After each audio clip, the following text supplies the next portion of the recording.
تو بھی جو ہمارے چرچ میں ہماری منسٹری میں خدا نے ہمیں سمجھ دی ہے کہ پریئر کا مطلب ہے خدا سے بات کرنا. آمین. دعا کا مطلب ہے خدا سے.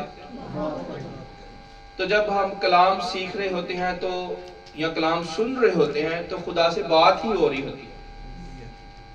یعنی اس وقت وہ ماحول ہوتا ہے, وہ سچویشن ہوتی ہے کہ خدا بول رہا ہوتا ہے اور ہم سن رہے ہوتے ہیں, پر اکثر ہم ہی بولتے ہیں اور خدا کی نہیں سنتے. تو بات چیت ہوتی ہے کہ دونوں طرف سے بات ہو. تو رات کو پہلے بردر ایرک نے جو ہے نا وہ سبت کے دن کے اوپر بتایا کہ کس طرح سبت کا دن جو ہفتے کا آخری دن ہے وہ ہفتہ ہے. اصل ہفتے کا آخری دن ہفتہ ہے, اتوار ہفتے کا پہلا دن ہے, پر یہ جو انگلش کیلنڈر کے مطابق جو ہے وہ سنڈے کی جو ہے نا وہ عبادت رکھی گئی ہے. موسٹلی سنڈے کی عبادت ہو رہی ہے چرچز کے اندر, پر سبت کا دن ہفتہ بنتا ہے, اس لیے یہودی ہفتے کے دن عبادت کرتے ہیں. جہاں بھی پوری دنیا میں یہودی ہیں وہ ہفتے کے دن عبادت کرتے ہیں. تو ہفتے کے دن یا ہفتے میں ایک دن جیسے ہم اتوار کو کر رہے ہیں, ہم اس کو پاک مانیں, اس کو اس دن میں دنیا کا کوئی کام نہ کریں. ہاں دعا کر سکتے ہیں, کلام سنا سکتے ہیں, کسی بھائی کے لیے شفا مانگ سکتے ہیں, پر دنیا داری کا یا پریشانی کا یا ٹینشن کا ٹوکرا جو ہم نے اٹھایا ہوا ہے وہ نہ اٹھائیں. کئی دفعہ ہماری چھٹی ہوتی ہے, کل ہم نے بڑی اہم چیز انہوں نے بتائی ہے بظاہر کے, کئی دفعہ ہماری چھٹی ہوتی ہے اور ہم گھر میں بیٹھے ہوتے ہیں, اور گھر میں بیٹھنے کے باوجود ہم پریشان ہوتے ہیں. جاب پہ نہیں گئے, جاب پہ نہیں گئے پر پریشان, ڈیوٹی پہ نہیں گئے پر اپسٹ, کسی نہ کسی ایسی الجھن میں, کسی نہ کسی ایسی بات میں پھنسے ہوتے ہیں کہ ہماری پریشانی ختم نہیں ہو رہی ہوتی, اور ہمیں خود نہیں پتا ہوتا کہ پریشانی کیوں نہیں جا رہی. اس کا حل کیا ہے؟ اس کا حل ایک ہی ہے کہ اپنے آپ کو خدا کے روح کے حوالے کرنا. خداوند میں اپنے آپ کو تیرے سپرد کرتا ہوں, بتا کیا کرنا. اور یسوع مسیح میں جو دوسرا آدم ہے, دوسرے آدم میں یہی جو ہے نا وہ فرق ہے کہ وہ پہلے آدم کی طرح اپنی مرضی نہیں چلاتا. دوسرا آدم اپنے باپ کی مرضی پہ چلتا ہے. آمین. جو کچھ وہ چاہتا ہے سبت کے دن بھی, پاک دن پہ بھی وہ وہی کرے گا جو باپ چاہتا ہے, اپنی مرضی نہیں چلائے گا. تو اس دن کی قدر کو سمجھیں جو بھائی نے بتائی ہے, اور جو بہن مارتھا نے بتایا ہے, بڑا خوبصورت کافی ساری باتیں انہوں نے کی ہیں, پر ایک بات جو مجھے بھی بڑی اچھی لگی اور آؤٹ سٹینڈ میں کہوں گا, وہ یہ ہے کہ خدا خود کہہ رہا ہے زکریا کی کتاب میں, کیا کبھی میرے لیے روزہ رکھا؟ روزے آ رہے ہیں تو ہم صرف سال بعد روزے رکھ کے دنیا کو دکھانے کے لیے یا دکھاوے کے روزے نہ رکھیں. خدا کہہ رہا ہے, خدا پوچھ رہا ہے, سوال پوچھ رہا ہے زکریا کی کتاب میں, کیا کبھی میرے لیے بھی روزہ رکھا؟ کبھی کہا کہ میں خدا کی خاطر یہ کھانا نہیں کھاتا. اور جہاں پہ بہن نے یہ پڑھا ہے اس کے نیچے ایک اور خوبصورت بات لکھی ہے جو میں نے رات کو پڑھی. وہاں پہ لکھا ہے کبھی میرے لیے کھانا کھایا. دیکھو جب میں نے یہ پڑھا تو میری جو ہے عقل دھنگ رہ گئی کہ کیسے خدا کہہ رہا ہے. اس کا مطلب ہے کہ ہم کھانا چھوڑیں تو خدا کی خاطر, اور کھانا کھائیں تو خدا کی خاطر. آمین. آمین سر. کھانا بھی اگر کھانا ہے تو خدا کی خاطر. ہم تو یہاں سے نکل کے جو ہے نا وہ باہر تک جائیں تو ہم اپنی مرضی سے جاتے ہیں, کوئی نہ کوئی اپنا ہی مفاد ہوتا ہے بیچ میں, اپنی ہی چیزیں جو ہے نا بیچ میں رکھی ہوتی ہے. میں کہتا ہوں ہم چلے پھریں, دوڑیں, اٹھیں, سوئیں, جاگیں, کھائیں, پیئیں, سب کچھ کریں خدا کی خاطر. ذہن میں یہ ہو, دماغ میں یہ ہو کہ ہم خدا کی خاطر زندہ ہیں. اگر ہم خدا کی خاطر زندہ نہیں ہیں تو زندگی کا کوئی مقصد نہیں ہے, بیکار ہے زندگی, کوئی فائدہ نہیں ہے. اس سے بہتر ہے خدا کو کہیں آج ہی لے جا. اور پلوس نے یہ کہا, اس نے کہا میں چاہتا ہوں کہ میں آج ہی خدا کے پاس چلا جاؤں. پر پھر آگے اس نے روح کی ہدایت سے کہا تو بھی یہ چاہتا ہوں کہ یہاں پہ رہ کے روحوں کو بچاؤں, زندگیوں کو یسوع کی خاطر جیت لوں, اس کے پاس لے آؤں. یہ ہے زندگی کا مقصد. اگر زندگی میں یسوع نہیں ہے تو کچھ بھی نہیں. تو گیت بھی ایک بڑا اچھا سبھاش گل نے لکھا ہے,